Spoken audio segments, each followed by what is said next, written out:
1326 год. Мекка. Ритуалы завершены. Статус хаджи получен. Теперь перед ним лежит дорога домой. Нелегкая, но хорошо знакомая тысячам паломников, которые после хаджа возвращались к своим семьям. Там его ждут родители. Там его ждет вся прежняя жизнь, спокойная, предсказуемая и уважаемая. Казалось бы, оставалось лишь присоединиться к обратному каравану и отправиться домой. Но именно в этот момент он принимает решение, которое полностью меняет ход его жизни. Вместо того, чтобы возвращаться домой, он выбирает путь, конца которого еще не может представить. Почему человек, который только что достиг своей цели, вдруг отказывается возвращаться домой? Всего 1,5 года назад он покинул Танжер ради одной цели — совершить хадж. Теперь его цель достигнута. Все, ради чего он отправился в путь, осталось позади. Что произошло с ним за это время, что желание вернуться домой оказалось слабее желания идти дальше? Тогда Ибн Баттута еще не знал, что впереди его ждут годы странствий, тысячи километров дорог и далекие земли, о которых жители Танжера могли только слышать. Не знал и того, что спустя века его будут помнить как одного из самых известных путешественников исламского мира. Чтобы понять этот выбор, нам придется вернуться в тот день, когда молодой житель Танжера вышел из родного дома, рассчитывая отсутствовать всего несколько месяцев. В тот момент он еще не знал, что следующая встреча с родным городом произойдет только через 29 лет. Ибн Баттута вырос в семье кади, исламских судей, пользовавшихся уважением в Танжере. С ранних лет его готовили к жизни, связанной с религиозным знанием и исламским правом. К 21 году религиозный долг стал для него личным решением. Он должен совершить хадж. Танжер, 1325 год. Он мог бы нанять вооруженную охрану, мог бы присоединиться к богатому каравану, как и подобало сыну уважаемого судьи. Но он не стал этого делать. Прощание с отцом и матерью не было долгим. Он вышел за ворота. Тяжелые створки закрылись за его спиной, отрезая его от знакомых улиц и привычного мира, в котором прошла вся его жизнь. Впереди лежали месяцы пути через пустыни, горные перевалы и земли, которых он никогда прежде не видел. Тогда он еще не знал, что совсем скоро дорога заставит его задуматься, сможет ли он вообще добраться до Мекки.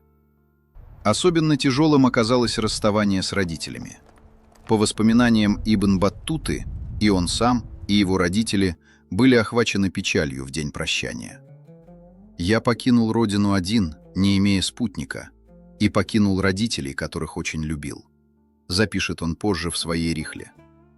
В реальности XIV века это был огромный риск. Одинокий путник на пыльных дорогах Северной Африки был легкой добычей для разбойников. Реальность ударила быстро. Стоило оставить позади городские стены, как дорога становилась гораздо менее предсказуемой. Дальше начинались просторы, где хозяйничали независимые кочевые племена и вооруженные разбойники. Очень быстро Ибн Баттута понял, что в одиночку такой путь не преодолеть. Поэтому на разных участках дороги он периодически присоединялся к паломническим караванам, торговцам и другим путникам, которые следовали тем же маршрутам. Ибн Баттута направлялся в сторону Тлемсена через Фес, один из крупнейших городов Магриба того времени. Почти месяц он двигался в сторону Тлемсена. Преодолев около 600 километров, он, наконец, достиг города. Тлемсен был крупным городом того времени на территории современного Алжира. Здесь судьба свела его с 2 послами султана Туниса. Для молодого путешественника это выглядело удачной возможностью продолжить путь в более влиятельной и безопасной компании, так как послы двигались со своей свитой и вооруженным сопровождением. Он присоединился к их группе и отправился дальше через земли Магриба. Но почти сразу путешествие показало свое настоящее лицо. Летняя жара оказалась настолько тяжелой, что оба посла заболели. Караван был вынужден задержаться в пути. Через несколько дней состояние одного из них стало критическим, и он умер прямо во время путешествия. Еще недавно Этот человек представлял одного из самых могущественных правителей Северной Африки, а теперь его путь закончился посреди дороги. Для Ибн Баттуты это первое столкновение со смертью во время хаджа и первое напоминание о том, что далеко не каждый паломник добирается до Мекки. Караван двинулся дальше уже без одного из своих спутников. Дорога не останавливалась ни ради горя, ни ради памяти о погибших. После смерти посла Ибн Баттута продолжил путь вместе с группой купцов из Туниса.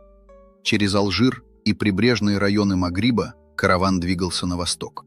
В Биджае он стал свидетелем события, которое показало ему еще одну сторону средневекового мира. Один из купцов умер, оставив после себя 3000 золотых динаров, которые должны были быть переданы его семье. Однако местный чиновник просто конфисковал деньги. Позже Ибн Баттута вспоминал этот случай как первое проявление произвола власти, увиденное им во время путешествия. Но даже в густой толпе безопасность не была гарантирована. Очень скоро выяснилось, что главная опасность скрывалась совсем не на дороге. Она была рядом с ним все это время. Именно в Биджае началась его первая серьезная болезнь. Его поразила сильная лихорадка. Сначала появилась слабость, которую он списывал на усталость. Затем пришла лихорадка, затуманивающая разум. Палящее солнце выжигало влагу, скудная еда не давала сил, а грязь придорожных стоянок делала свое дело. Его состояние ухудшалось с каждым переходом. Слабость стала такой тотальной, что он потерял способность держаться в седле.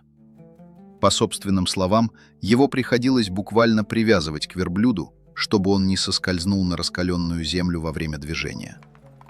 Он почти не мог двигаться и лишь терпеливо переносил каждый новый переход, пока караван продолжал путь. Каждый новый день превращался в борьбу за то, чтобы просто удержаться в пути. Позже он сам напишет, что именно так добирался до Туниса. Один из спутников посоветовал ему остаться и дождаться выздоровления, но молодой паломник отказался.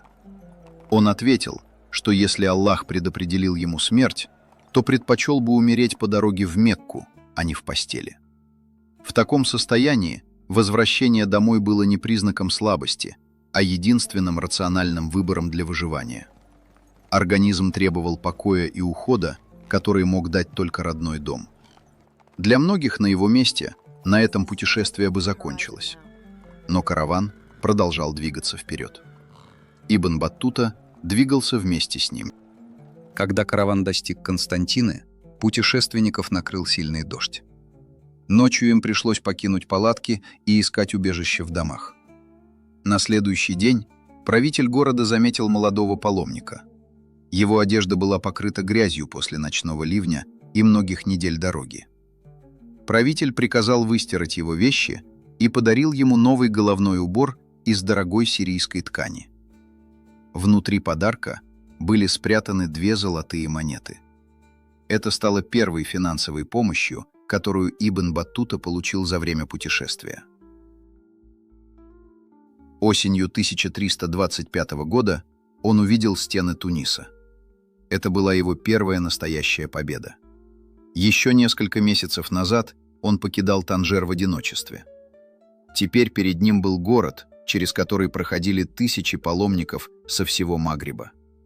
Впервые он начал понимать, насколько огромным был исламский мир за пределами родного дома.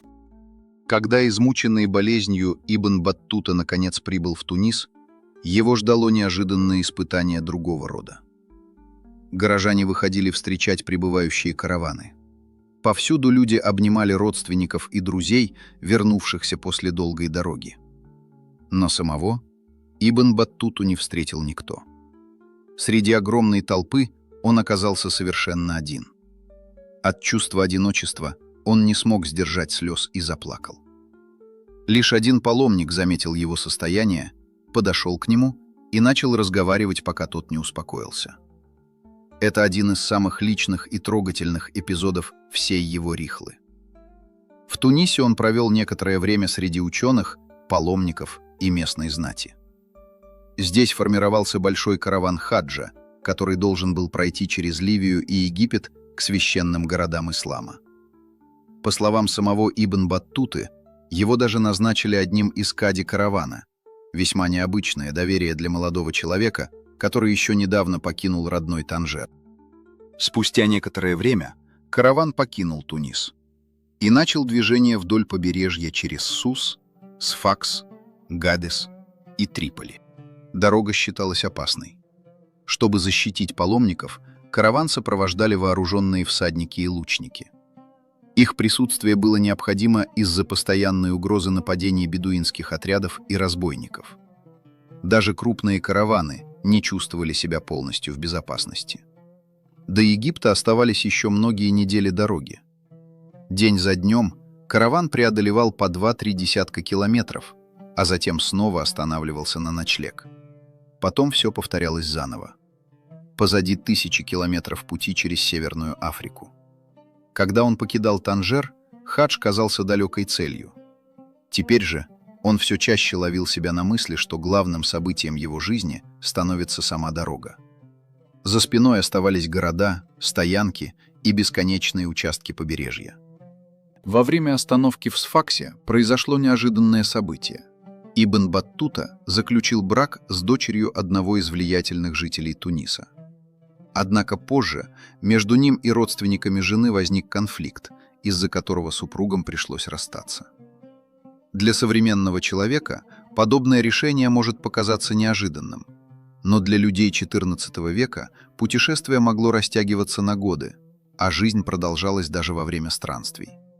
Люди заключали сделки, заводили друзей, создавали семьи и также внезапно расставались, продолжая путь дальше.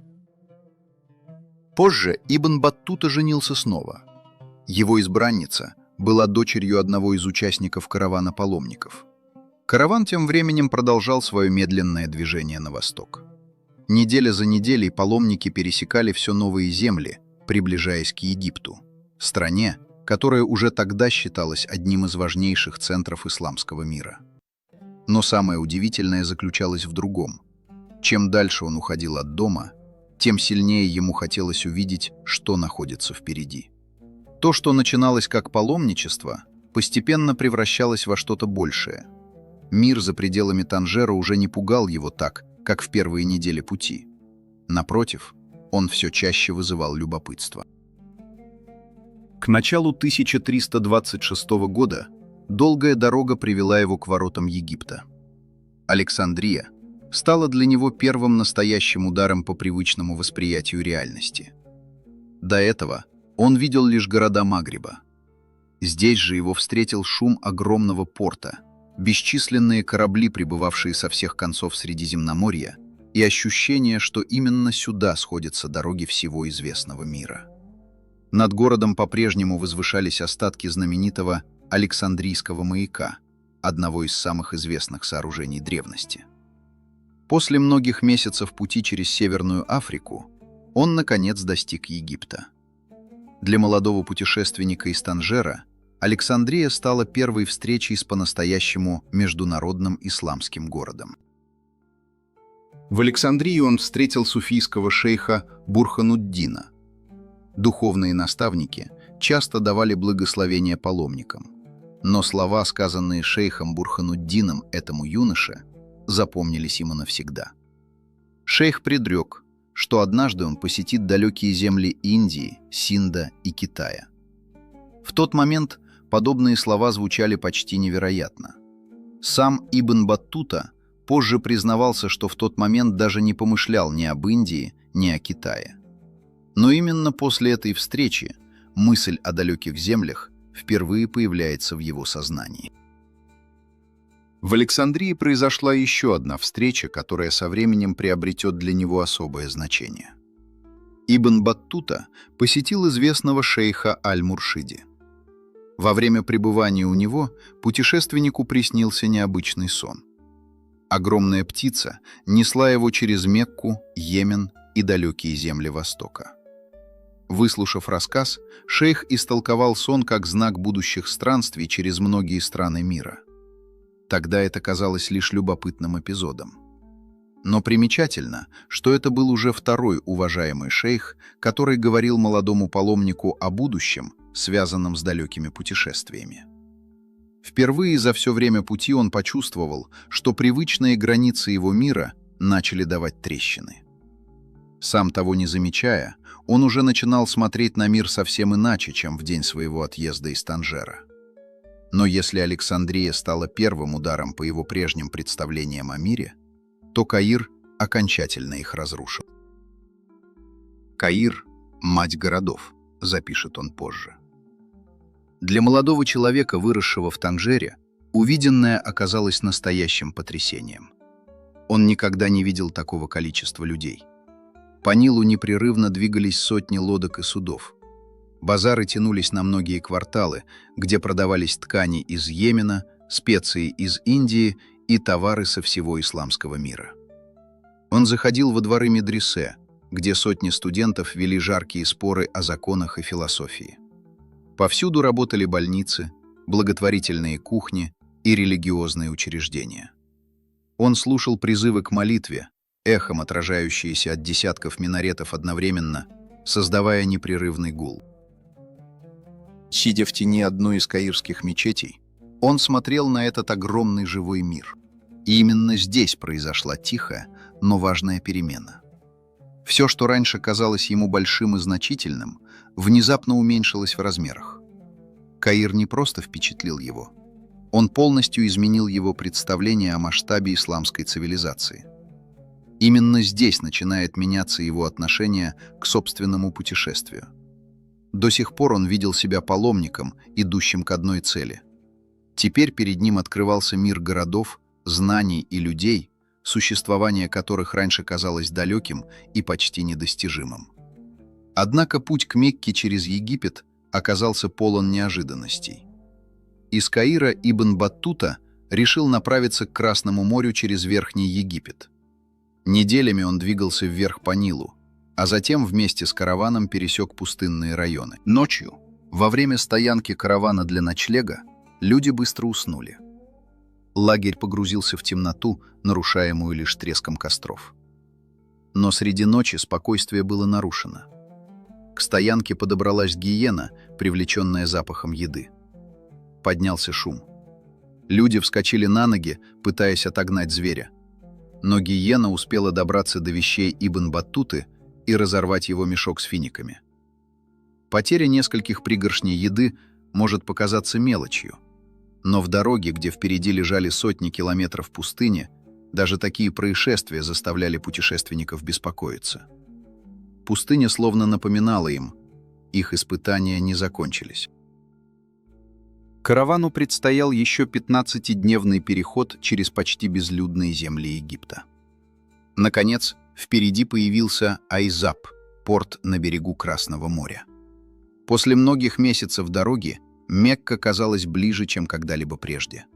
Но именно здесь его ждал один из самых серьезных ударов за все путешествие. После недель пути вверх по Нилу, перехода через пустыню и долгой дороги к берегу Красного моря, Ибн Баттута обнаружил, что дальше пути нет. Из-за вооруженного конфликта переправа оказалась закрыта. Корабли были уничтожены, а дальнейшее продвижение стало невозможным. Весь маршрут, на который были потрачены недели тяжелой дороги через пустыню, рухнул буквально у самой цели. Им пришлось отказаться от задуманного маршрута. Приготовленные для переправы припасы пришлось продать. После недель тяжелого пути через пустыню все приходилось начинать заново. Они вернулись обратно в Каир. После многих месяцев дороги это было тяжелым разочарованием. Мекка казалась уже почти достигнутой, но теперь до нее снова предстоял долгий путь. Тогда Ибн Баттута принял решение присоединиться к великому сирийскому каравану. Вместо того, чтобы двигаться к Мекке через Красное море, ему предстояло сделать огромный крюк через Сирию и пройти еще 1000 километров дороги. Ирония заключалась в том, что именно эта неудача могла изменить всю его дальнейшую судьбу. Если бы маршрут через Красное море оказался открыт, возможно, вся история Ибн Баттуты сложилась бы совсем иначе. Караван пересек Синайский полуостров и вошел в земли Шама, региона, который мусульмане считали одной из самых благословенных частей исламского мира. Впереди лежали города, знакомые ему с детства по рассказам ученых и страницам религиозных книг. Но одно дело слышать о них, и совсем другое — увидеть своими глазами. Одним из первых крупных пунктов на его пути стал Хеврон. Здесь находилась мечеть Ибрахима, место, которое традиция связывала с пророком Ибрахимом. Затем дорога привела его в Вифлеем, но самым сильным впечатлением стал Иерусалим. Для молодого паломника из Танжера этот город был не просто точкой на карте. Здесь находилась мечеть Аль-Акса и купол скалы, одна из величайших святынь исламского мира. Именно отсюда, согласно исламской традиции, пророк Мухаммад совершил ночное путешествие и вознесение. После месяцев тяжелой дороги Ибн Баттута впервые оказался в месте, которое раньше существовало для него лишь в рассказах ученых и священных текстах. Теперь он стоял там сам. Это было напоминанием о том, насколько далеко он уже ушел от родного Танжера. Однако путь продолжался. 9 августа 1326 года он прибыл в Дамаск. Если Каир поразил его своими размерами, то Дамаск очаровал совершенно иначе. Город утопал в садах. Через него проходили каналы с водой. На улицах можно было услышать десятки разных наречий. Купцы, богословы, паломники и путешественники прибывали сюда со всех концов исламского мира. Позже Ибн Баттута назовет Дамаск одним из самых прекрасных городов, которые ему довелось увидеть. Здесь он посещал медресе, знакомился с известными учеными и проводил долгие часы в знаменитой Амиядской мечети. Но именно в этот момент судьба вновь приготовила ему испытание. Во время Рамадана его снова поразила болезнь. Лихорадка вернулась.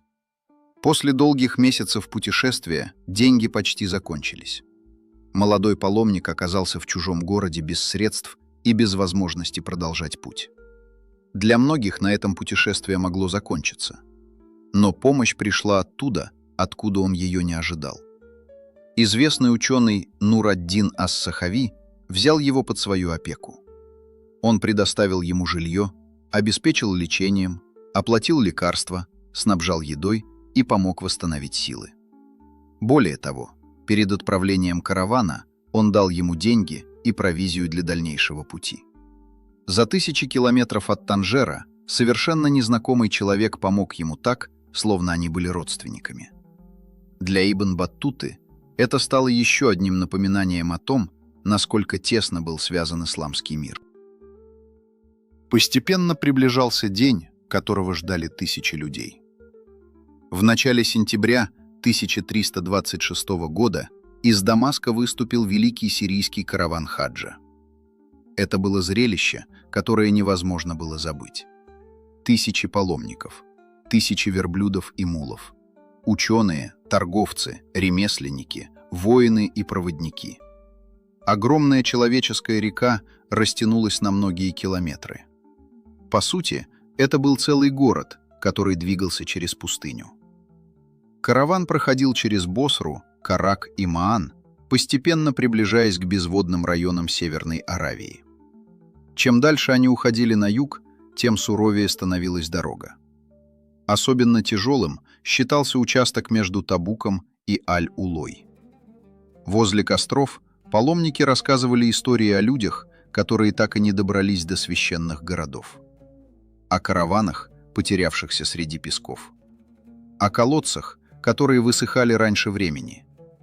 О путниках, погибавших от жары и жажды всего в нескольких километрах от воды. Некоторые места пользовались настолько мрачной славой, что путешественники сравнивали их с дорогой через Адскую долину. Но караван продолжал двигаться вперед. День за днем, неделя за неделей. Каждый новый переход приближал их к цели, ради которой многие оставили свои дома, семьи и привычную жизнь. За плечами остались сотни километров пустыни. Караван двигался через места, где одна ошибка могла стоить человеку жизни. Но шаг за шагом цель становилась все ближе. Наконец, впереди появилась Медина. Для мусульманина XIV века трудно было представить более волнительный момент. Здесь находилась мечеть пророка. Здесь покоился сам пророк.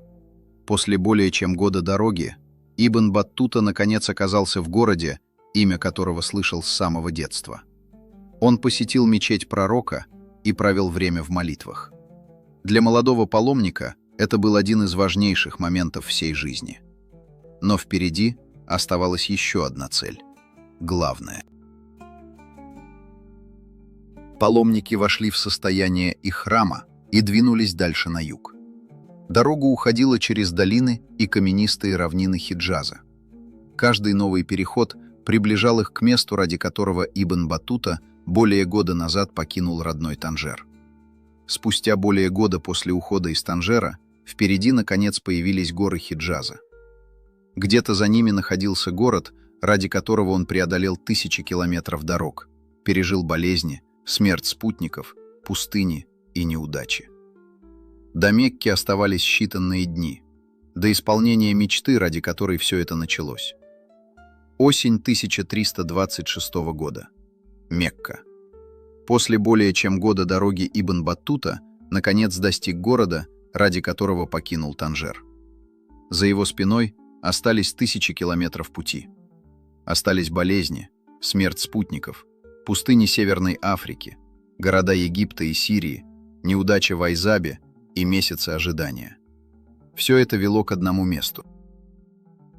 Когда перед ним впервые появилась Кааба, путешествие, начавшееся далеко на западе исламского мира, наконец достигло своей цели. Позже он подробно опишет священную мечеть, ее ворота, внутренний двор и поток паломников, обходивших Каабу. Для человека, который с детства слышал о Мекке лишь из рассказов ученых и проповедников, этот момент оказался реальностью, которую трудно было сравнить с чем-либо еще. Он совершил таваф вместе с тысячами верующих, прошел между Сафой и Марвой, стоял на Арафате среди бесконечного моря паломников, исполнил все, ради чего более года назад покинул родной дом. Теперь он был хаджи. Для большинства людей на этом история заканчивалась. После завершения обрядов паломники постепенно начинали готовиться к возвращению. Караваны собирались в обратный путь.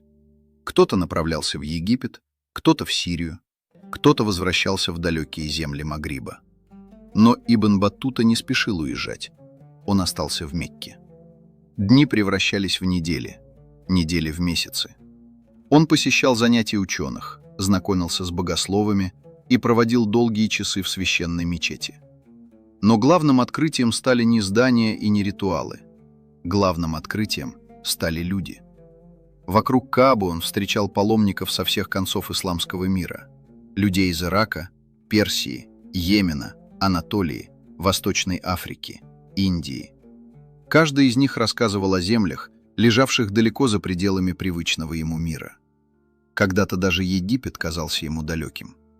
Теперь он слушал рассказы о городах, находившихся еще дальше, о землях за Персидским заливом, о караванах, уходивших в Центральную Азию, о портах Индийского океана, о странах, названия которых большинство жителей Танжера никогда не слышали. И постепенно с ним происходила перемена, которую невозможно было заметить за один день. Она происходила незаметно, не во время одного разговора, не после одной проповеди, не после одного впечатления. Неделя за неделей его взгляд на мир менялся. Когда он покидал родной город, мир казался ему огромным и пугающим. Теперь он видел его иначе. Дорога больше не казалась врагом. Она стала частью его жизни. Для большинства паломников Мекка была конечной точкой пути. Для Ибн Баттуты она неожиданно стала перекрестком. Отсюда дороги расходились во все стороны исламского мира, и впервые в жизни он смотрел на них не как на чужие маршруты, а как на возможное продолжение собственной дороги.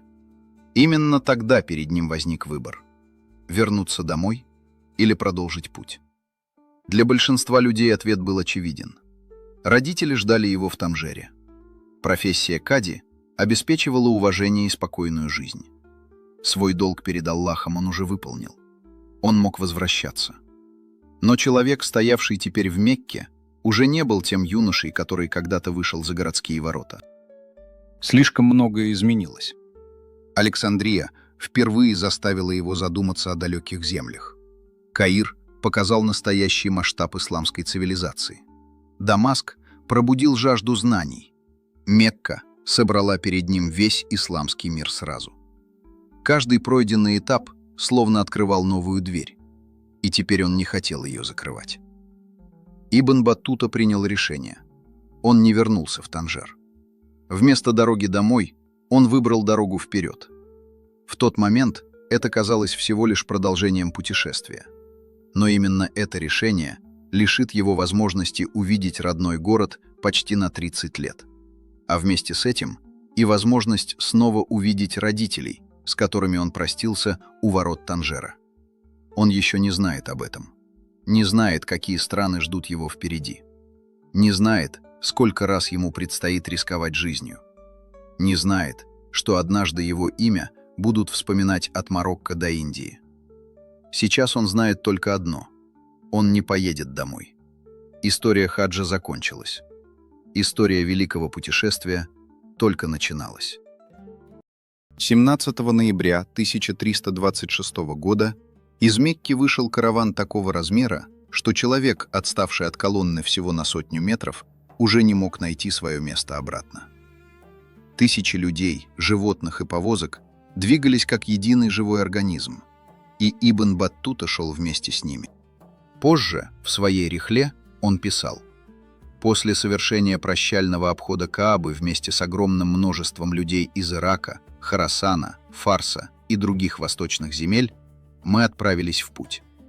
В составе каравана было так много людей, животных и повозок, что земля волновалась под ними, словно море под ударами волн. Их движение напоминало шествие тяжелых облаков.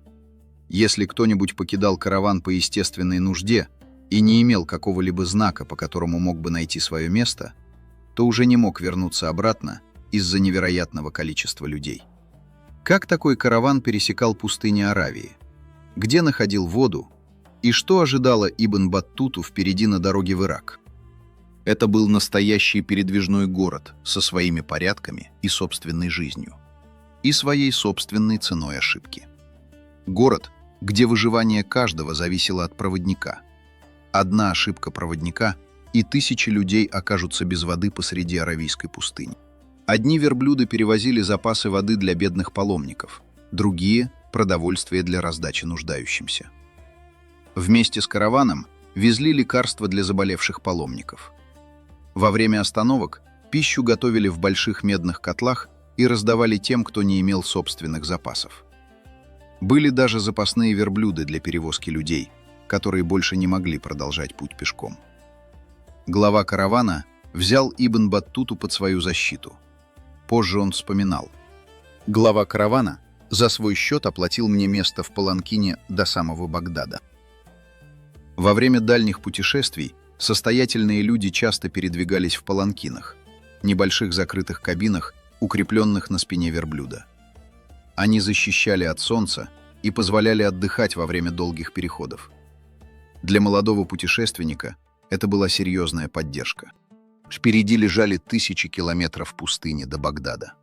И теперь он был под защитой одного из руководителей каравана. Караван оставлял позади города Хиджаза и входил в земли, где судьба каждой стоянки зависела от воды. На протяжении многих дней путь проходил через открытые равнины, а колодцы и небольшие водоемы становились главными ориентирами для тысяч людей и животных, двигавшихся вместе с караваном. Обычно караван двигался ночью.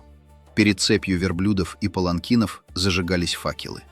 Ибн Баттута позже вспоминал, что от света факелов тьма превращалась в сияющий день. Караван продолжал двигаться через равнины, пока вокруг не оставалось ничего, кроме света факелов и абсолютного мрака за их пределами. Через несколько дней впереди появились пальмовые рощи Медины. Караван достиг Тайбы, города пророка, мир ему и благословение Аллаха. Всего несколько недель назад Ибн Баттута уже проходил через эти места по дороге в Мекку. Караван задержался в Медине на 6 дней. Для многих паломников это были последние спокойные дни перед долгой дорогой через сердце Аравии. За пределами Медины начинался совсем другой мир. Земли Неджда, где судьба каравана зависела от колодцев запасов воды и опыта проводников. где цена ошибки измерялась жизнями. Кроме суровой пустыни, опасность представляли и разбойники, охотившиеся за караванами. Именно поэтому караваны двигались организованно. Перед отъездом путники запаслись водой на несколько дней вперед, и караван покинул Медину. Впереди их ждал 44 дня трудной дороги. На третью ночь караван остановился в Вади Аль-Арус. Постоянных источников воды здесь не было, но опытные проводники знали особенности этих мест. Под сухой поверхностью земли скрывались подземные водоносные русла. Люди выкапывали неглубокие ямы, и вскоре на их дне появлялась чистая вода. Постепенно менялся и сам пейзаж. Появились широкие равнины, уходившие к самому горизонту. Могущественные бедуинские племена, такие как Бану-Асад, контролировали эти земли. Они знали, атаковать караван целиком – верная смерть. Поэтому они действовали как хищники, караулищие слабых. Стоит верблюду оступиться, стоит путнику замешкаться и отстать от колонны хотя бы на сотни метров, как он мгновенно превращался в законную добычу. Дальше путь привел караван в Аль-Каруру. Здесь находились большие резервуары для дождевой воды, построенные по приказу Зубайды, жены аббасидского халифа Харуна ар-Рашида. Столетия спустя после ее смерти караваны продолжали пользоваться сооружениями, созданными по ее распоряжению. Без этих сооружений путь через Центральную Аравию был бы значительно труднее. После очередных переходов караван достиг Самиры, небольшого укрепленного поселения посреди обширных равнин Неджда. Но куда больше внимания привлекали местные жители. К стоянкам каравана съезжались бедуины окрестных земель. Они привозили овец, топленое масло и кислое молоко. Паломники пополняли свои запасы перед дальней дорогой. Особенно удивлял способ торговли. Бедуинов мало интересовали серебряные монеты или другие товары, которые обычно использовались на рынках больших городов. За своих овец, масло и молоко они предпочитали получать простую, грубую хлопчатобумажную ткань. Ни на что другое многие из них обменивать свои товары не желали. В этих землях ценность вещей определялась не городскими рынками, а потребностями кочевой жизни. После многих дней пути, наконец, появился Файт. Для паломников это была одна из самых известных остановок на дороге между Меккой и Багдадом. Город стоял на открытой равнине и был окружен стеной. Здесь отдыхали караваны, велась торговля и пополнялись запасы перед дальней дорогой. Но больше всего путников впечатляло другое. При приближении к городу привычный порядок движения менялся.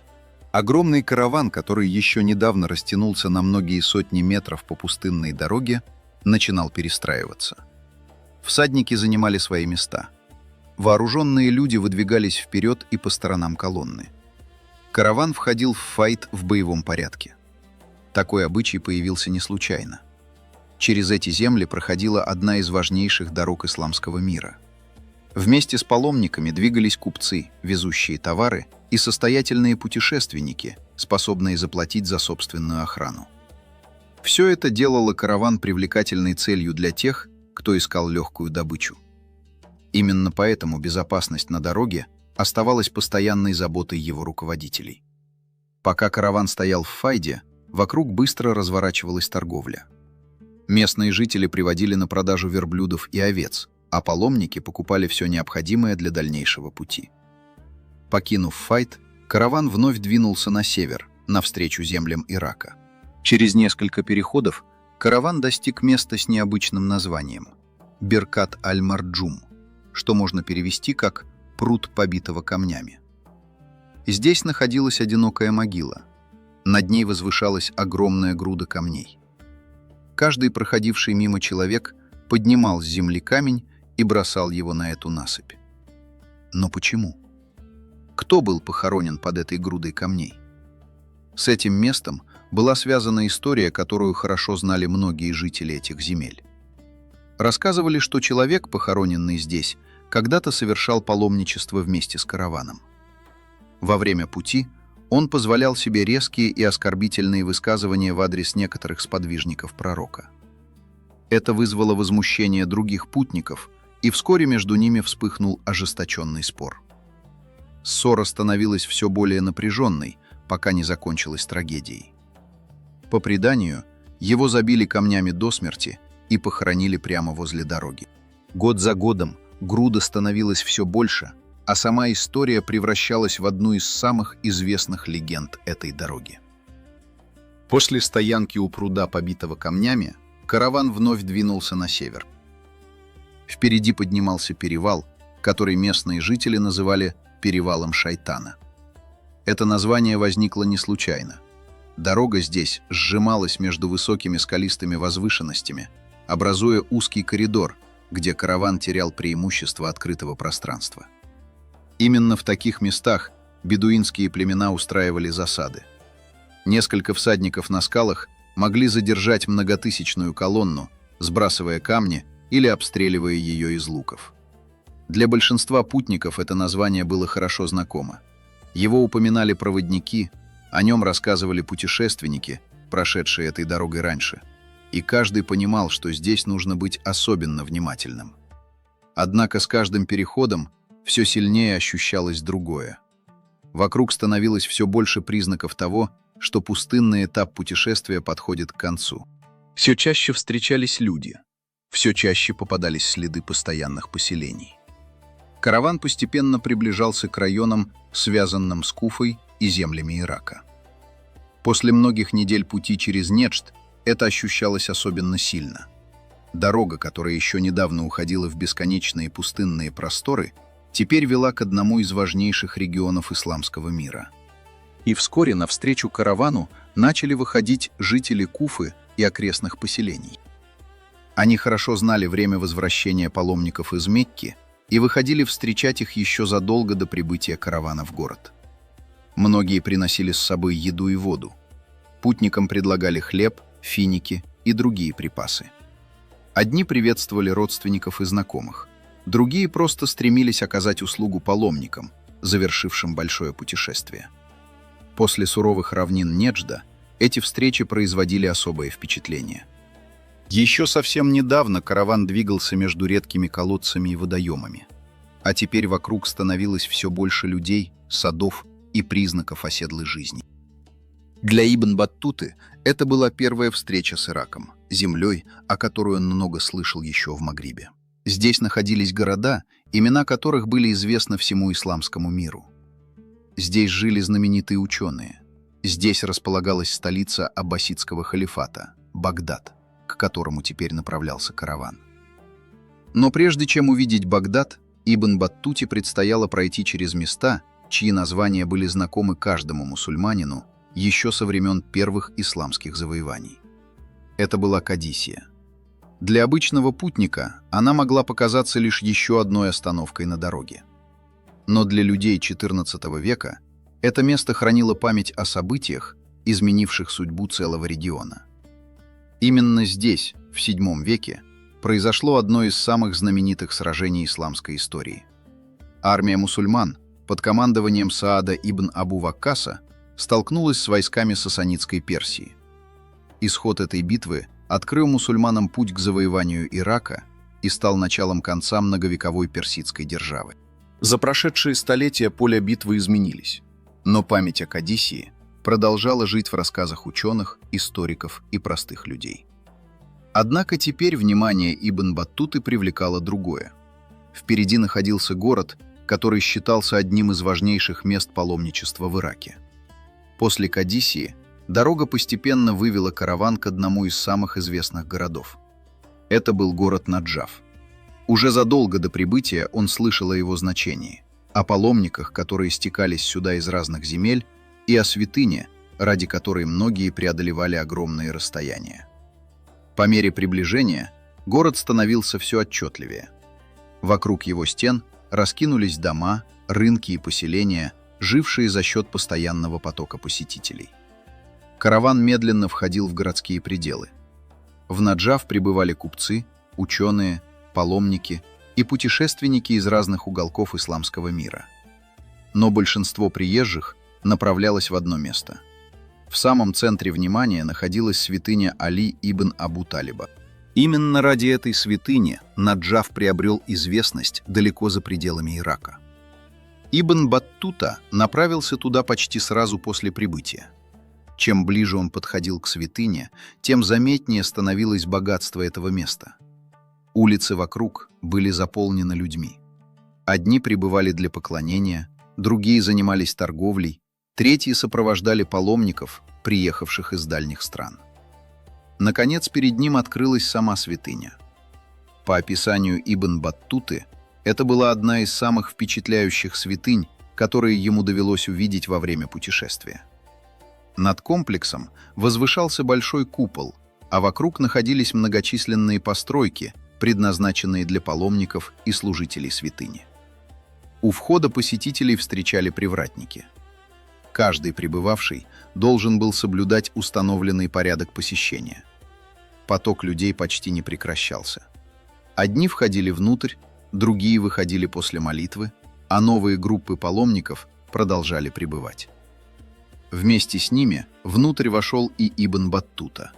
То, что он увидел за этими воротами, произвело на него настолько сильное впечатление, что позже он подробно описал это в своей «Рихле». По его словам, здание поражало не только своими размерами, но и богатством убранства.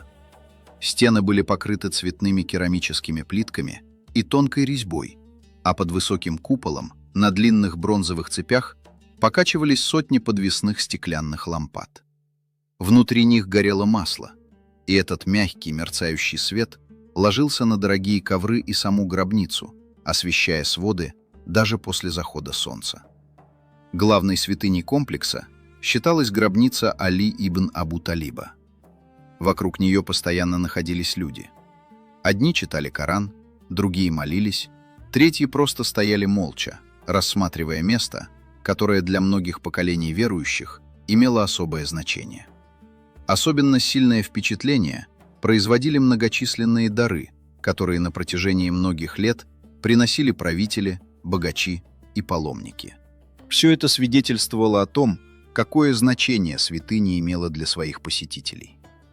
Но больше всего путешественника удивило не богатство. Его внимание привлекли люди. Среди паломников было немало тех, кто прибыл сюда с особой надеждой. Некоторые были больны, некоторые не могли самостоятельно передвигаться. Все они ожидали наступления определенной ночи, которую в Наджафе называли особым именем – ночью жизни. Именно о ней Ибн Баттута услышал больше всего рассказов во время прибытия в Наджаф. Когда наступала эта ночь, возле святыни собирались большие толпы.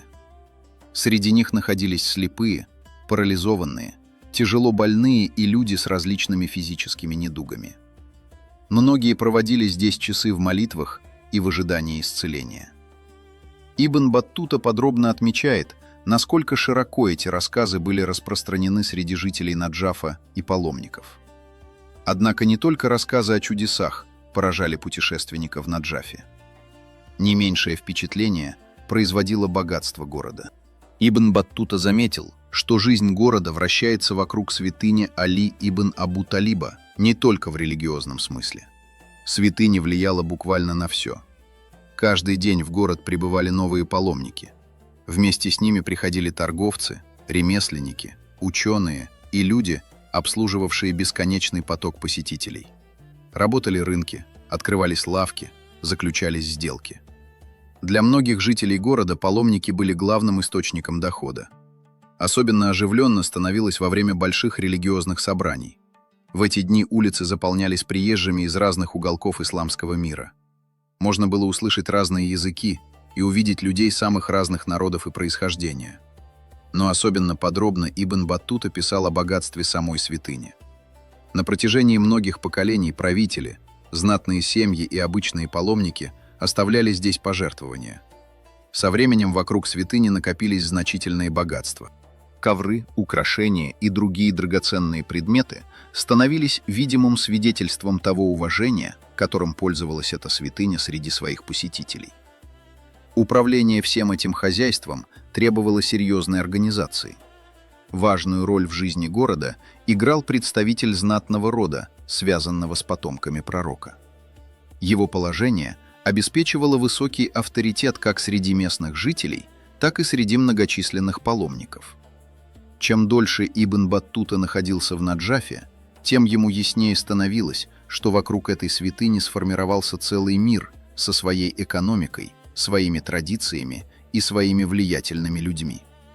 Именно этот поток на протяжении столетий приносил городу богатство, известность и особое положение в регионе. Но путешествие Ибн Баттуты не заканчивалось в Наджафе. Впереди его ждали новые города Ирака. Среди них был и Багдад, легендарная столица халифата, о которой он столько слышал еще в Магрибе. Багдад 1326 года – это был уже не тот город, о котором слагали легенды.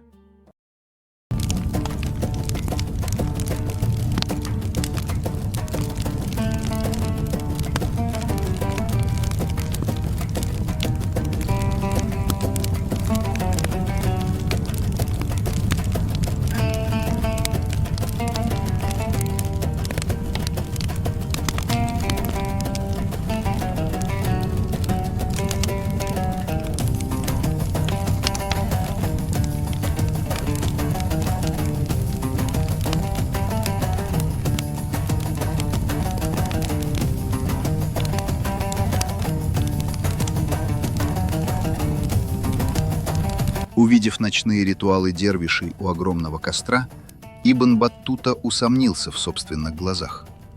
Ни один человек не смог бы повторить увиденное. Но тогда он еще не знал, что это будет лишь одно из самых необычных событий этого путешествия.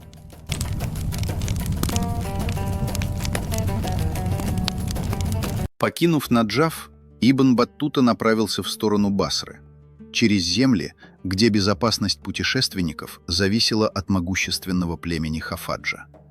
В этих местах именно они контролировали дороги.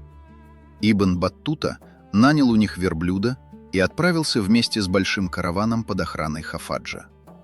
Позже Ибн Баттута вспоминал: «Они очень могущественны и суровы, и путешествовать по этим землям можно только в их компании». Вскоре на пути появились руины огромных построек. Над равниной все еще возвышались остатки больших куполов. Это был Хаварнак, бывшая резиденция арабских правителей. Но дальше местность начала меняться. Все чаще по сторонам дороги тянулись заболоченные низины, а впереди поднимались густые заросли тростника. Чем дальше двигался караван, тем плотнее становились эти заросли. Эти болотистые земли считались не менее опасными, чем пустыня.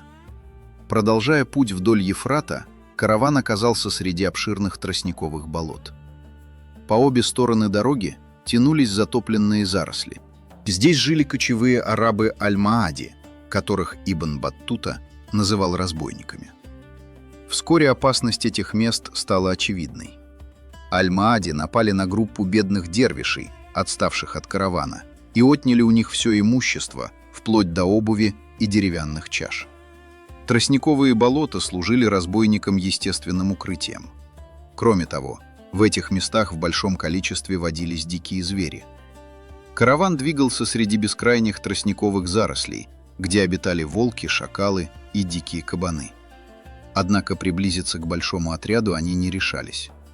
Лишь через 3 дня караван оставил позади тростниковые болота. Наконец, впереди показался город Васит.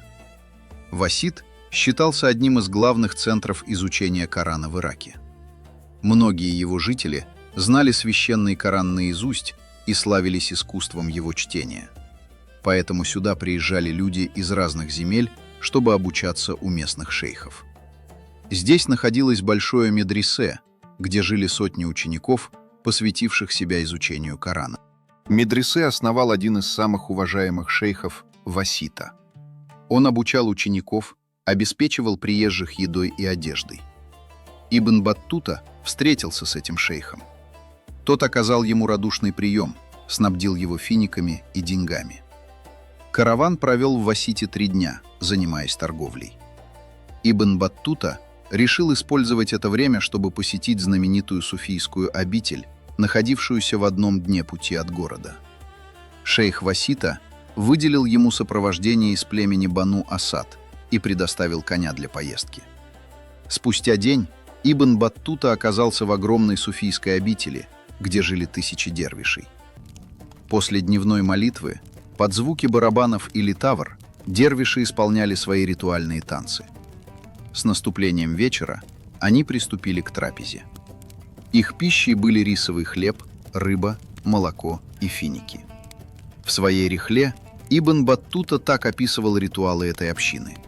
Дервиши разожгли огромный костер. Некоторые из них входили прямо в пламя и продолжали танцевать среди огня. Другие брали огонь в рот и глотали раскаленные угли. Еще более удивительным зрелищем были выступления со змеями. Дервиши брали больших змей и зубами перекусывали им головы. Эти необычные ритуалы сделали рифаитскую суфийскую общину известной далеко за пределами Ирака. Вернувшись в Васит, Ибн Баттута обнаружил, что караван уже покинул город. Однако ему удалось догнать его в пути. Впереди были еще 11 дней дороги через Южный Ирак. Лишь после этого караван достиг окрестностей Басры. На следующее утро путники вошли в город. Первое, что бросилось в глаза Ибн Баттуте при входе в Басру – бесчисленные сады и пальмовые рощи. В своей рихле он писал: «Это большой город с просторными кварталами, многочисленными садами и прекрасными плодами». Басра находилась там, где пресные воды Тигра и Ефрата встречались с солеными водами Персидского залива. Благодаря этому ее окрестности славились садами, пальмовыми рощами и богатыми урожаями. По словам Ибн Баттуты, нигде в своих путешествиях он не видел такого количества пальм, как в Басре. Позже он вспоминал: «Однажды местный кадий прислал мне огромную корзину фиников, которую с трудом мог поднять один человек. Я отправил ее на рынок, но вырученных денег едва хватило, чтобы оплатить услуги носильщика. Из фиников жители Басры готовили сладкий сироп, который назывался сайлан. Путешественника не меньше впечатлило гостеприимство местных жителей. Ибн Баттута писал, что чужестранец не чувствовал себя здесь одиноким. Местные жители охотно принимали путников, помогали им и считали заботу о них своим долгом. Сам Ибн Баттута вскоре испытал это на себе. Местные шейхи принимали его как почетного гостя, присылали финики, одежду и деньги. Особое место в городе занимала мечеть Али ибн Абу Талиба. Именно здесь жители Басры собирались на пятничную молитву. Ибн Баттута называл ее одной из самых красивых мечетей, которые ему довелось увидеть. Огромный двор мечети был вымощен красной галькой. Но больше всего внимания Ибн Баттуты привлек древний экземпляр Корана, который по преданию принадлежал халифу Усману. На одной из страниц сохранилось пятно крови, которое, как считалось, осталось со дня гибели халифа. Во время одной из пятничных молитв Ибн Баттута стал свидетелем необычного случая. Проповедник, выступая перед верующими, допустил множество ошибок в арабском языке. Это удивило путешественника. Позже он рассказал об этом кадию города, и тот ответил: «В этом городе уже не осталось человека, который знал бы науку грамматики». Этот ответ особенно поразил Ибн Баттуту. Ведь именно Басра когда-то считалась одним из главных центров арабской грамматики, откуда вышли самые известные ученые этой науки. Особый интерес у Ибн Баттуты вызвал один из минаретов этой мечети, который жители Басры называли дрожащим минаретом. В своей рихле он писал: «Говорят, что этот минарет начинает дрожать, когда произносят имя Али ибн Абу Талиба. Я поднялся на него вместе с одним из жителей Басры. Там я увидел деревянную рукоять, закрепленную в стене. Мой спутник взялся за нее и произнес: «Ради головы повелителя правоверных Али, дрогни». После этого он потряс рукоять, и весь минарет задрожал. Затем я сам взялся за рукоять и сказал: «Ради головы Абу Бакра, дрогни». После этого я потряс рукоять, и весь минарет снова задрожал. Вскоре Ибн Баттута продолжил свое путешествие. В своей рихле он писал: «После этого я сел на сумбук то есть небольшую лодку, у пристани Басры и отправился в Аль-Убуллу. Всю дорогу по обеим сторонам реки тянулись фруктовые сады и пальмовые рощи. Под деревьями сидели торговцы, продававшие хлеб, рыбу, финики, молоко и фрукты. К вечеру лодка достигла Аль-Убуллы. Когда-то этот город был крупным торговым центром, куда приходили купцы из Индии и Персии. Однако ко времени Ибн Баттуты он уже пришел в упадок. От прежнего богатства здесь сохранились лишь следы старых дворцов и других больших построек. В Аль-Убулле Ибн Баттута пересел на другое судно и после захода солнца продолжил путь дальше. Рано утром Ибн Баттута прибыл в Абадан. Несмотря на свою известность, увиденное его удивило. Посреди солончаковых болот стояло небольшое поселение, где почти ничего не выращивали, а воду и продовольствие приходилось доставлять извне. Один из путешественников того времени писал об Абадане. «Это самое пустынное место из всех, какие я видел, хотя именно его известность побудила меня посетить его». На берегу находилось святилище Аль-Хидра и пророка Ильяса. Рядом жили 4 бедных дервишей со своими семьями. Они поддерживали порядок в святилище и существовали на пожертвования проходивших мимо путешественников. Ибн Баттута и его спутники остановились здесь на ночь. Дервиши рассказали Ибн Баттуте о благочестивом отшельнике, который много лет жил в полном одиночестве неподалеку от Абадана. По их словам, лишь раз в месяц он выходил к морю, ловил столько рыбы, сколько ему хватало на целый месяц, а затем снова исчезал. Рассказ настолько заинтересовал Ибн Баттуту, что он решил найти этого человека. Пока его спутники были заняты молитвами, Ибн Баттута отправился на поиски и вскоре обнаружил отшельника в полуразрушенной мечети. Тот совершал молитву. Ибн Баттута сел рядом и стал ждать, пока он закончит. После молитвы тот взял его за руку и сказал: «Да дарует тебе Аллах исполнение твоего желания в этом мире и в мире будущем». Спустя годы Ибн Баттута вспоминал эти слова и писал, что его главным желанием было путешествовать по земле, и Аллах действительно позволил ему осуществить его. Когда он рассказал об этой встрече своим спутникам и показал место, где видел отшельника, они отправились туда, но никого не нашли. Вечером один из дервишей вернулся к святилищу со свежей рыбой. По его словам, по дороге он встретил того самого отшельника. Тот передал рыбу для гостя, который приходил к нему в тот день. «Это подарок для тебя», — сказал дервиш, вручая ее Ибн Баттуте. Рыбу приготовили для ужина. Позже Ибн Баттута писал, что никогда в жизни не ел рыбы вкуснее этой. На короткое время у него даже возникло желание остаться рядом с этим человеком до конца своих дней. Однако любовь к странствиям вновь позвала его в дорогу. Но Ибн Баттута даже не подозревал, что самые тяжелые испытания его путешествия еще впереди.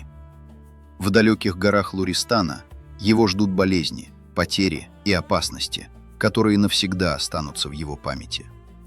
Продолжение этой истории в следующей серии. После долгого пути Ибн Баттута прибыл в Тустар. Город утопал в садах и пальмовых рощах, а его жители особенно гордились огромной плотиной, благодаря которой вода достигала окрестных полей и садов. На время пребывания в городе Баттута остановился в медресе известного шейха. Каждый день здесь бесплатно кормили путников, бедняков и учеников. Казалось, после долгой дороги путешественника ждет спокойный отдых. Но все произошло иначе. Вскоре после прибытия Баттуту поразила сильная лихорадка. С каждым днем жар становился все тяжелее. Позже в своей рихле Ибн Баттута вспоминал: «Во время болезни я почти перестал есть пищу, которую готовили для меня в медресе. Однажды один из учеников рассказал мне о блюде, которое продавалось на городском рынке. Мне захотелось его попробовать, и я дал ему несколько дирхамов, чтобы он купил его для меня. Когда об этом узнал шейх, он был глубоко огорчен. Он пришел ко мне и сказал: «Как ты мог так поступить? Почему ты заказал еду на рынке? Почему не сказал, чего тебе хочется?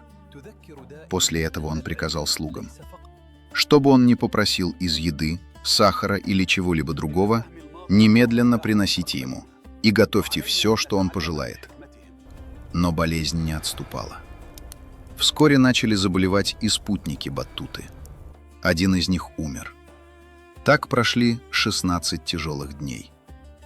Оправившись от лихорадки, Ибн Баттута покинул Тустар и направился в горы.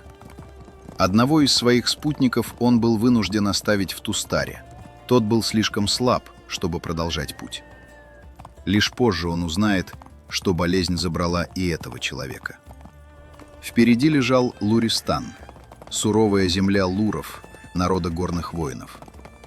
3 ночи Ибн Баттута ехал через горы. Одна горная цепь сменяла другую. Дороги были прорублены прямо в скалах, а вдоль пути встречались приюты для путников, где каждому бесплатно давали пищу и корм для животных. Наконец, впереди показался Итхадж, столица могущественного Атабека Афросияба. По прибытии Ибн Баттута остановился в обители местного шейха, которого одинаково уважали и простые жители, и самые знатные люди города.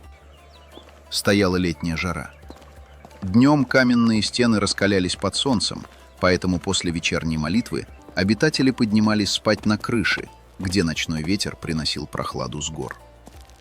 Вместе с Баттутой в обители жили еще 12 странников, чтецы Корана, ученики и бедные братья, пришедшие сюда из разных мест. Этими землями правил Атабек Афросияб. Однако увидеть его было непросто. Правитель редко появлялся на людях. Но в те дни жителей Итхаджа тревожило совсем другое. Единственный сын Афросияба уже долгое время тяжело болел. Каждый день город ждал новостей из дворца. За его выздоровление молились по всему городу. В обитель, где остановился Баттута, пришел слуга султана. Он долго расспрашивал путешественника о том, кто он такой и откуда прибыл. А после вечерней молитвы вернулся вновь. На этот раз он принес большие блюда с едой, корзины фруктов и кошель с деньгами. Вместе с ним пришли музыканты. Слуга велел им играть и попросил собравшихся молиться за выздоровление наследника. Однако спутники Баттуты не участвовали ни в танцах, ни в музыке. Вместо этого они просто вознесли молитвы за сына султана. В тот вечер многие еще надеялись на чудо. Но глубокой ночью над городом внезапно раздались крики. Почти сразу вслед за ними послышался плач. Наследник умер. К утру скорбь охватила весь город. Когда жители отправились во дворец выражать соболезнования, Баттута сначала отказался идти вместе с ними. Однако его настойчиво уговаривали, и вскоре он все же оказался среди толпы, направлявшейся к резиденции Атабека. То, что он увидел во дворце, поразило его больше всего за все время пребывания в Луристане. Огромный зал был заполнен людьми. Здесь собрались эмиры, визири, воины, сыновья знатных родов и придворные. Но вместо роскошных одежд на них была грубая мешковина и конские попоны. Позже Баттута узнал, что такую одежду носили 40 дней до окончания траура по наследнику. Их головы были покрыты пылью и соломой. Многие стояли с покрасневшими глазами, другие раскачивались из стороны в сторону, словно все еще не могли поверить в случившееся. В разных концах зала мужчины были разделены на 2 группы. Они медленно двигались навстречу друг другу. Затем начинали бить себя руками в грудь и громко выкрикивать «Хунди Гарима! Хунди Гарима!», что означало «наш господин». Крики эхом отражались от стен дворца. Позже Баттута писал, что ничего подобного не встречал ни до, ни после этого дня. Но самое странное произошло уже после этого. Пытаясь найти свободное место, путешественник оглядел переполненный зал.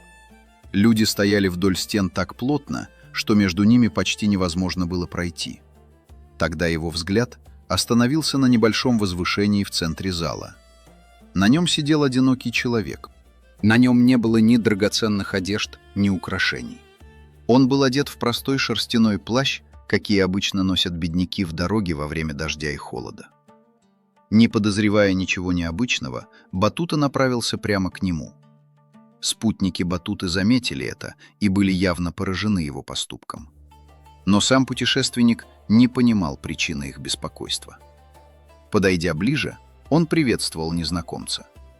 Тот ответил на приветствие и слегка приподнялся в знак уважения. После этого Батута спокойно сел рядом с ним. Именно в этот момент он почувствовал, что происходит что-то странное. Весь зал смотрел только на него.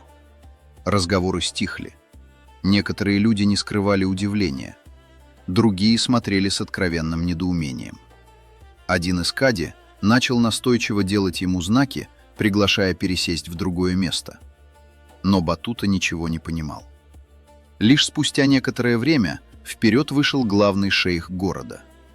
Он поднялся на возвышение и первым делом почтительно приветствовал человека, рядом с которым сидел путешественник. Только тогда Батута начал догадываться о своей ошибке. Человек в простой шерстяной одежде оказался самим Афросиябом, Атабеком Луристана. Осознав это, Батута смутился. Однако султан не проявил ни малейшего недовольства. Напротив, он с интересом расспросил гостя о его путешествиях и приказал оказать ему всяческое содействие. Так состоялась первая встреча Ибн Баттуты с самым могущественным человеком Луристана. Над телом наследника были прочитаны погребальные молитвы. После этого траурная процессия начала готовиться к выходу из дворца. Носилки окружали лимонные и апельсиновые деревья, усыпанные плодами. Люди несли эти деревья на плечах, поэтому со стороны казалось, будто тело наследника несут через настоящий фруктовый сад. Впереди процессии поднимались высокие факелы, закрепленные на длинных копьях. Рядом несли зажженные свечи. Траурная процессия направилась к царскому кладбищу, которое находилось примерно в 4 милях от Итхаджа. При царском кладбище находился большой приют для путников, возле которого протекала река. Рядом стояли мечеть для пятничных молитв и баня. А все это место окружал обширный фруктовый сад. Любой путник мог остановиться здесь и получить пищу, независимо от своего положения и достатка. Все жители Итхаджа продолжили провожать наследника в его последний путь.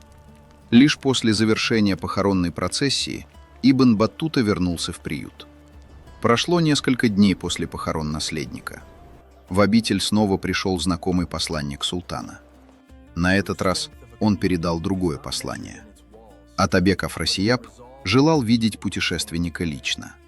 Баттута немедленно отправился вместе с посланником. Они поднялись по длинной лестнице дворца и, наконец, вошли в комнату правителя. Первое, что бросилось в глаза путешественнику, почти полное отсутствие привычной дворцовой роскоши. На полу не было ковров. Во дворце все еще соблюдали траур по умершему наследнику. В центре комнаты на подушке сидел Афросияб. Перед ним стояли 2 сосуда, один золотой, другой серебряный. Рядом с султаном расстелили зеленый молитвенный коврик и предложили Баттуте занять место возле правителя.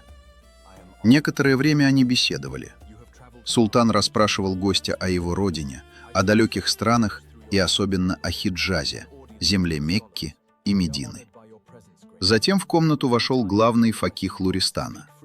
Представляя его, Афросияб начал щедро осыпать ученого похвалами. Именно тогда Баттута заметил нечто странное. Речь султана изменилась. Его слова звучали иначе. Путешественник уже слышал рассказы о пристрастии Афросияба к вину. Теперь же у него почти не осталось сомнений. Перед ним сидел один из самых могущественных правителей этих гор, находившийся в состоянии опьянения. Внезапно султан перешел на арабский язык. Тогда Баттута решился сказать то, на что вряд ли осмелился бы кто-либо другой. «Ты сын человека, известного своим благочестием и воздержанностью. Во всем остальном тебя можно назвать достойным правителем. Но есть одна вещь, которую невозможно не заметить». Сказав это, Ибн Баттута указал рукой на сосуды, стоявшие перед султаном. В комнате воцарилась тишина. Афросияб сразу понял смысл сказанного. Он заметно смутился и не нашелся, что ответить. Ибн Баттута захотел уйти. Но он попросил его остаться и сказал: «Встреча с такими людьми, как ты, является милостью». Однако затем присутствующие заметили, что Афросияп уже покачивается и вот-вот уснет. Тогда Ибн Баттута удалился. Провожая путешественника, главный факих Луристана сказал ему: «То, что ты сказал нашему султану, не смог бы сказать никто. Клянусь Аллахом, я надеюсь, что твои слова произведут на него впечатление». Через несколько дней после этой встречи Ибн Баттута решил продолжить свое путешествие. Он простился со своими друзьями и покинул город Итхадж. Дорога проходила среди высоких гор и глубоких долин. В следующем видео Ибн Баттута встретит человека, которого приговорили к смерти, бросив на растерзание собакам, и шейха, читавшего его мысли.